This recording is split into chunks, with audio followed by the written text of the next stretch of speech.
Willkommen bei Rothaus Bus. Also schön, dass ihr wieder da seid. Willkommen zu einer neuen Woche von uns. Wir sind ja noch auf Sizilien und die Zeit neigt sich dem Ende zu und wir sind so unglaublich gespannt und aufgeregt vor unserem großen Abenteuer. Die Planung für Südamerika steht an. Aber vorher zeigen wir euch noch, wie die Sizilianer ticken. Das wird auf jeden Fall interessant und es ist einfach nicht zu fassen. Es ist nicht zu glauben. Ja, unser Auto ist es. Ich will gar nicht mehr sagen. Guckt es euch einfach an. Viel Spaß beim Video. Los geht's nach dem Trailer.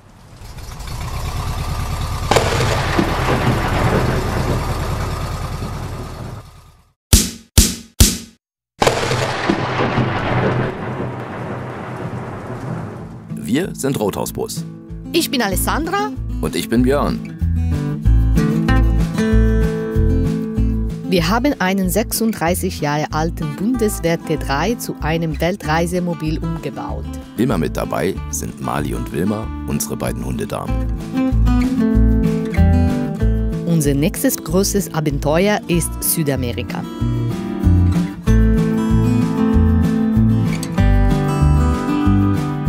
Wenn ihr gemeinsam mit uns fremde Länder und Kulturen kennenlernen wollt, dann abonniert unseren Kanal. Für euch ist es gratis und ihr unterstützt uns dabei. Kommt mit und steigt ein.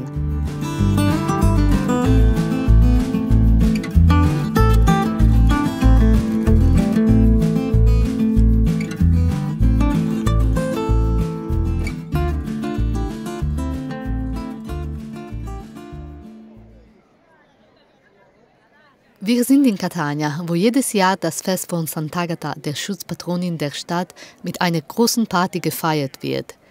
Das Fest dauert 3 Tage mit Liedern, Gebeten, Folklore und Andacht. Jetzt feiern sie die Messe in der Kathedrale. Der Andrang ist so groß, dass viele gezwungen sind, draußen zu bleiben und das Ritual von den großen Bildschirmen aus zu verfolgen.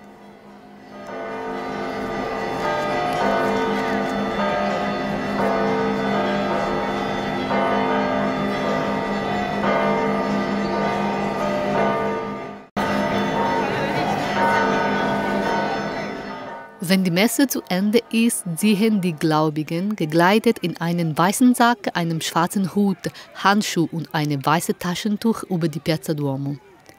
Dabei tragen sie die Heilige mit ihren Reliquien und kehren am Ende in die Kirche zurück.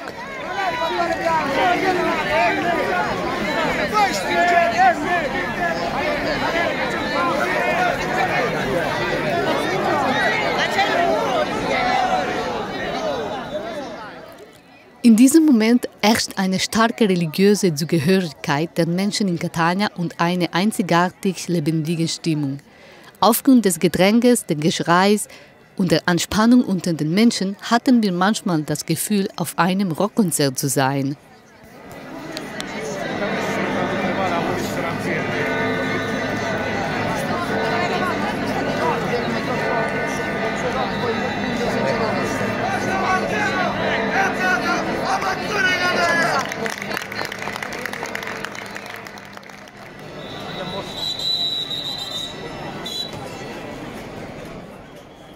Sehr folkloristisch ist auch die Parade der sehr schweren Kerzenstände.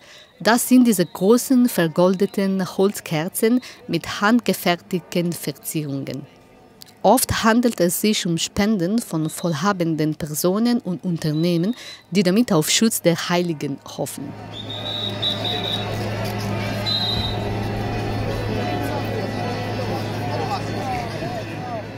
Eine Kerze kann bis zu 30 Zentner wiegen.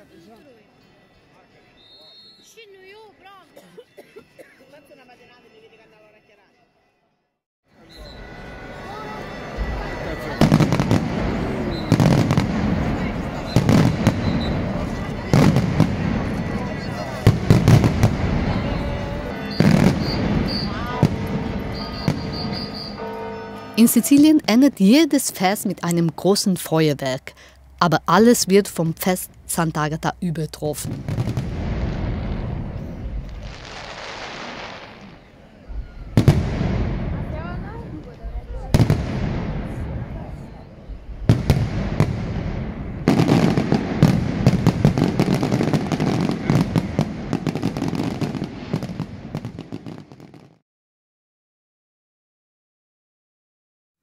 San Fratello ist ein kleines und ruhiges Dorf im Nebrodi-Gebirge.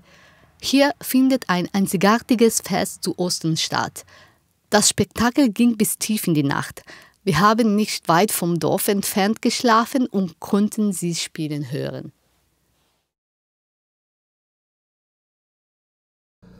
So, wir haben die Sachen gepackt und müssen jetzt hier weg. War eine total kalte Nacht, aber auch nicht tragisch. Wir fahren jetzt nach San Fratello und San Fratello ist dafür bekannt, dass San Fratello macht so folkloristische Osterzelebrationen und die sollen total die schönen Kostüme haben. Ja, wir sind total gespannt. Auf jeden Fall müssen wir jetzt schnell los, weil es wird sicherlich ein bisschen voll werden. Und wir sind mal gespannt, wie die San Fratellianer ihr Oster zelebrieren. Ciao, bis später.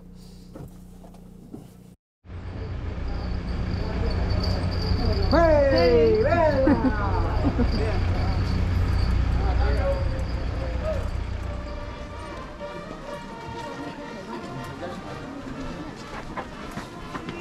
Io non sono dentro di ciò che fai per me, tu che ami tanto uno come me. Ja, das ist ja cool. Voll die Osterprozession hier. Ja, auf jeden Fall schwer interessant. Wir sind einfach stehen geblieben und es hat genau gepasst. Alessandra steht da vorne noch, unterhält sich mit dem Bürgermeister. So, und ich guck mal, ob ich den jetzt hier hinterherkomme. Benedetto lo Spirito Santo Paraclito, tu che fai scendere su di noi e su tutti gli uomini come lavaggio di purificazione e di salvezza i meriti della tua croce.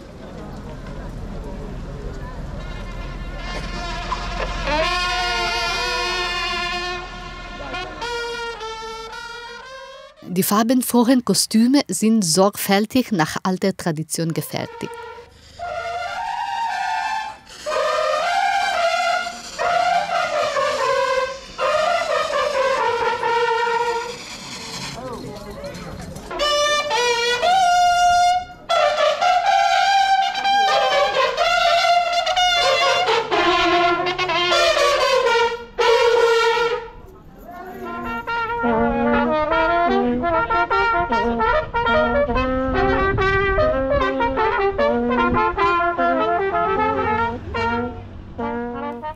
Die einzelnen Gruppen spielen abwechselnd Trompeten in einer Art freiem Wettbewerb. Eine ehemalige jüdische Bruderschaft erzählt mir, dass sie alle Autodidakten seien. Das Trompetenspiel ist von den Alten an die Jungen weitergegeben worden.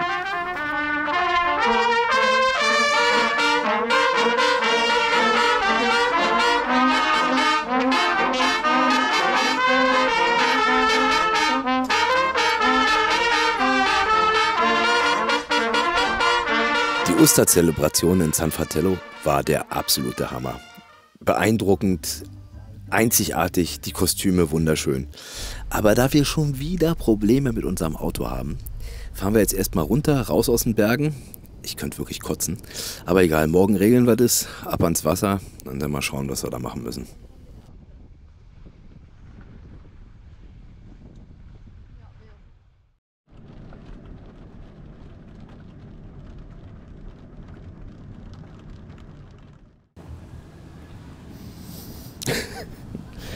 Wir stehen mal wieder fest. Also eine nicht reißende Pannenserie. Es zieht sich wie ein roter Faden durch unsere Episoden. Es hat angefangen mit dem Radlager hier. Gut, Radlager kann passieren, wir sind ja recht schwer hinten. Radlager repariert. Dann hat die Lichtmaschine angefangen zu spinnen, hat ja angefangen zu fiepen. Das habe ich erstmal ignoriert. Dann kam unsere Kupplung, repariert. Bei der Kupplung scheinbar irgendwie den Anschluss vom Starterkabel kaputt gemacht, gebrochen, keine Ahnung. Hat auf jeden Fall einen Wackelkontakt. Ja, muss ich jedes Mal randrücken zum Starten. Müssen wir unbedingt reparieren, müssen wir in Ordnung bringen. Ja, und gestern dann gibt die Lichtmaschine endgültig ihren Geist auf. Wir fahren einen Berg runter. Und er lädt nicht auf. Das heißt, wir sind mit komplett leeren Batterien stehen wir jetzt hier. Zum Glück haben wir das Solar auf dem Dach. Das heißt, er lädt jetzt gerade auf, dass wir in der Nacht wenigstens ein bisschen Licht haben, vielleicht ein bisschen Strom für die Standheizung.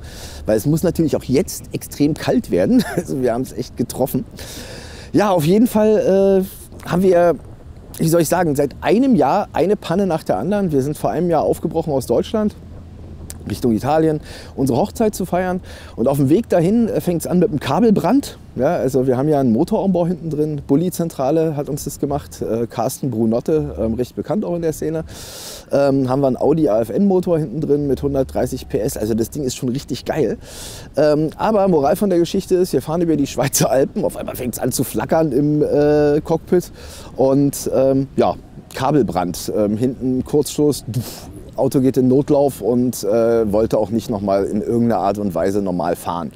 So, ADAC gerufen, ADAC das Fahrzeug zur Bulli-Zentrale gebracht und Chris, danke dafür nochmal, hat uns in der Nacht- und Nebelaktion das Auto repariert, sodass wir unsere Hochzeit mit dem Wagen feiern konnten. Ja, aber es hat ja nicht aufgehört. Also wir haben danach 2 Reifenplatzer auf der Autobahn gehabt. 2 Reifenplatzer, muss man sich mal vorstellen. Durch den Kabelbrand ist natürlich auch die Batterie im Auto kaputt gegangen, mussten wir tauschen. Gleichzeitig hat die Lichtmaschine den Schlag abbekommen, deswegen ist die Lichtmaschine ja kaputt. Sonst wäre die niegelnagelneue Lichtmaschine ja nicht nach einem Jahr schon im Arsch. Ja, wir sagen, und jetzt stehen wir eben ganz still. Also, morgen Werkstatt. Wir haben eine Werkstatt hier um die Ecke. Hier haben uns nette Leute, die hier mit uns am Wasser stehen, ein paar Tipps gegeben.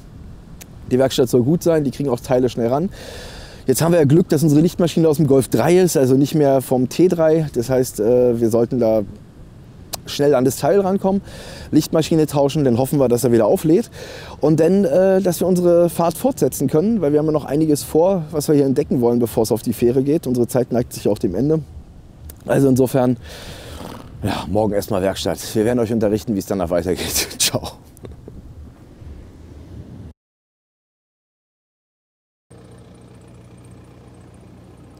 Morgen, liebe Freunde. Ja, heute ist unser nächster Teil unserer Odyssee. Wir fahren mal wieder in die Werkstatt. Ich hatte es ja gestern schon angekündigt. Wir werden die Lichtmaschine machen lassen und gleich noch einen Ölwechsel hinten dran, damit es auch erledigt ist. Auf jeden Fall wollen wir es machen lassen, weil ohne, dass das Ding hier auflädt, ich meine, gut, wir kriegen den immer noch irgendwie an, aber ohne Standheizung ist es doch ein bisschen doof in den Bergen. Und ja, dementsprechend lassen wir das jetzt mal machen. Und es quietscht natürlich ordentlich, also man hört die Lichtmaschine richtig. Ich habe es ja schon seit ein paar Tagen, ich weiß nicht, ob ihr es hört. Also schon deutlich zu hören. Naja, auf jeden Fall, danach gibt es was zu frühstücken. Jetzt geht's los, wir sehen uns in der Werkstatt. Ciao!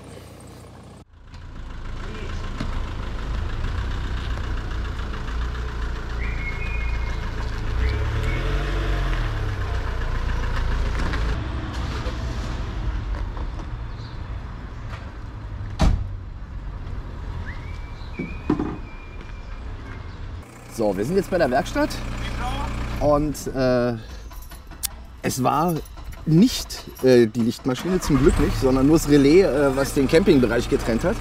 Und ja, auf jeden Fall repariert. Unser Starter ist auch repariert.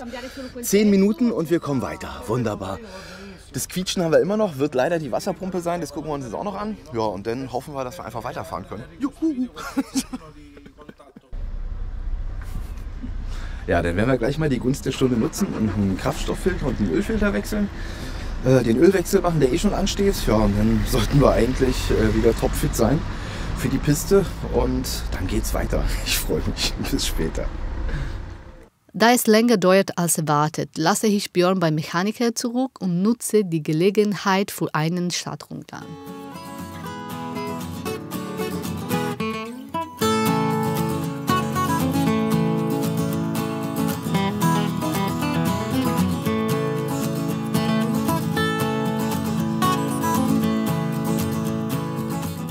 Die Hauptattraktion von Santo Stefano di Camastra ist 2 Felder di traditionelle Keramik.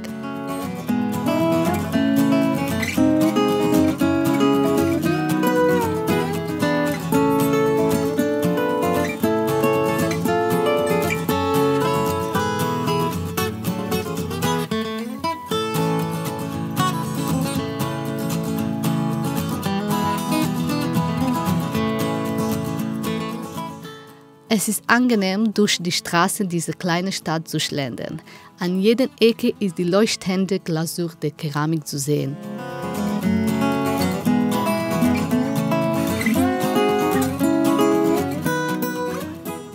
Und von einer großen Terrasse genieße ich den Meerblick.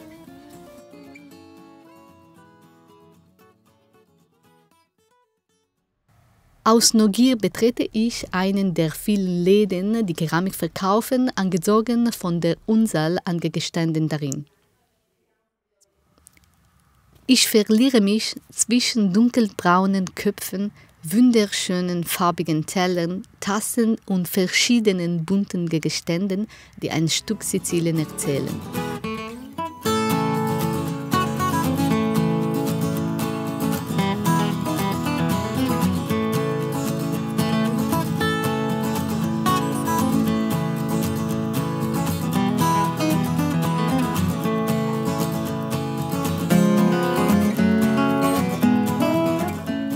Der Schöpfer dieser Schönheit ist Biagio, der seine Keramiken seit über 50 Jahren von Hand bemalt.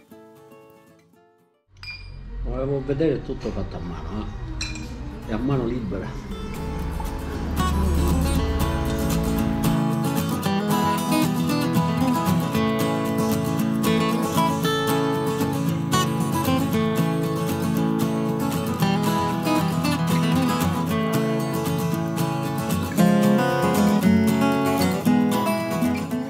Biagio erklärt mir, dass die Keramik nach der Dekoration in einem Elektroofen bei einer Temperatur gebrannt wird, die nach und nach 1000 Grad erreicht.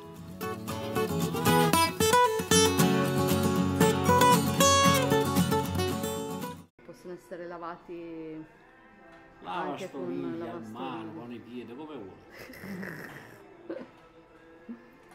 Seine Frau und seine Tochter präsentiert mir stolz die wunderschönen Kreationen von Biagio. Auch wenn Hermann keinen Platz hat und sowohl Björn als auch ich mit empfindlichen Dingen tollpatschig sind, kann ich hier nicht ohne ein paar kleine Geschenke für die Familie gehen.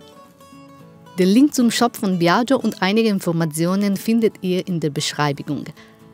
Falls ihr ein authentisches Geschenk machen wollt oder euch selbst etwas schenken möchtet, von Hand hergestellt in Sizilien, dann besucht unbedingt mal seine Seite. Ich verabschiede mich von Biagio und seiner Familie und gehe zurück zum Mechaniker. So, sind wir fertig? Wir sind fertig. Wir können endlich los. Super.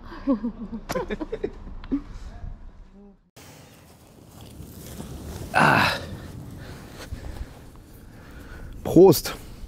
Beste sizilianische Bier. Gibt es noch eins mit mehr Salz? Finde ich noch besser. Ich krieg dafür nichts. Ich mag es einfach nur. Ja, was soll ich sagen? Man ist immer wieder schockiert. Also wir hatten ja einen Werkstattbesuch heute und hat sich auch soweit alles geregelt. Also wir haben Ölwechsel gemacht, Benzinfilter getauscht. Muss sowieso gemacht werden. Das ist viel billiger hier in Italien. Aber das Quietschen, was wir im Auto hatten, also wir hatten ja die ganze Zeit unser Motor ja gequietscht. Und ich dachte, die Lichtmaschine oder die Rolle von der Wasserpumpe. Aber nein, es ist der Schwingungsdämpfer gewesen. Es ist echt der Schwingungsdämpfer vom Motor gewesen. Und der Golf 3 Motor, der hat so einen Schwingungsdämpfer drin. Und der ist mir beim Motorumbau einfach nicht erneuert worden. Also die haben den Motor erneuert, also komplett den Motor rund überholt und scheinbar den alten Schwingungsdämpfer da einfach wieder eingebaut. Ja, und dementsprechend unser Quietschen ist weg. Danke an Gino. Die Werkstatt, die war echt cool. Die Teile hatten sie eigentlich alle da oder zumindest mal am nächsten Tag war alles da. Auf der Straße repariert, einfach schnell und ordentlich. Können wir empfehlen. Packen wir in die Beschreibung. Also wer im Norden der Insel ist, der hat dann auf jeden Fall eine coole Werkstatt. Ja, unser Video geht zu Ende. Wir sind müde, wir sind froh, dass wir angekommen sind, hier direkt am Meer. Na Mali, komm mal her, du stehst mir im Wild. Komm mal her, setz dich mal hin. Hier hin. Ja fein, ja fein, ja fein, ja fein. Ja, und auf jeden Fall hoffe, es hat euch Spaß gemacht. Wir freuen uns, wenn ihr beim nächsten Mal wieder dabei seid. Alessandra und Björn auf Reisen. Ciao!